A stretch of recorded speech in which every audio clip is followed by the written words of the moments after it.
I hadn't intended to overhear that night, but sometimes life forces you to confront the truths you've been avoiding. It was close to midnight when I returned from the store, clutching a plastic bag that held a cheap bottle of wine and a couple of microwave dinners, silent proof that our marriage was hanging by a thread. As soon as I stepped inside, her voice cut through the stillness. It was sharp, brittle, edged with frustration. "I can't stand being with him, Sarah. I feel trapped. He's like a shadow I can't escape." I froze in the hallway, the words punching the air from my lungs. They weren't meant for me, but I heard them all the same. And with those sentences, everything made sense. Marriage begins like a dream. Nights of whispered promises, laughter spilling over nothing, the kind of intimacy that makes you believe it will last forever. But slowly it shifts, into repetitive routines, silent car rides, and noticing when your partner's body angles away from you in bed. I met Claire when we were both in our early 20s, reckless and brimming with ambition. Back then, her eyes glowed like I was the center of her universe. I lived for that light. But over the years, it dimmed. Maybe it wore away piece by piece. She drifted into distance while I sank into predictability. I worked my desk job, came home, and tried to give her what I thought she needed. It was never enough. Standing in that dark hallway, listening to her admit she despised sharing a life with me, felt like having my chest crushed in a steel trap. I could have barged in, demanded an explanation, begged her to explain, but I didn't. Instead, I slipped quietly upstairs, stuffed a few clothes into a duffel bag, and walked out. No note. No fight. She wanted out, so I gave her space to have it.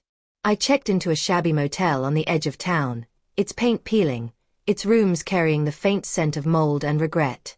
Sitting on the uneven mattress, staring at tacky wallpaper, I wondered how long she had felt caged by me.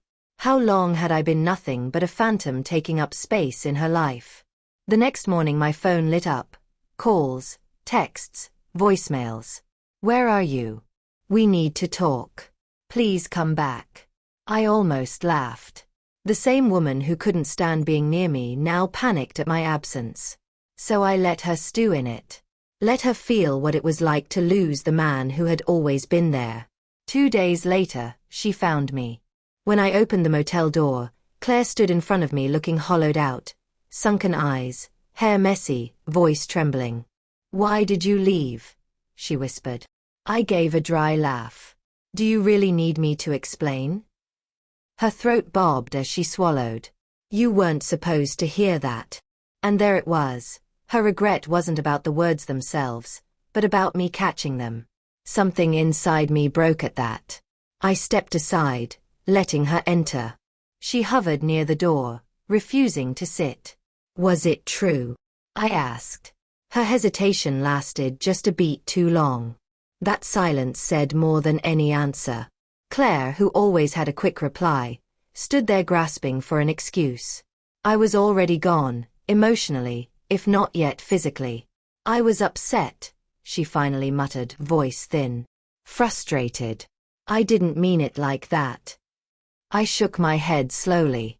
"You don't say something like that unless you believe it." Tears spilled into her eyes.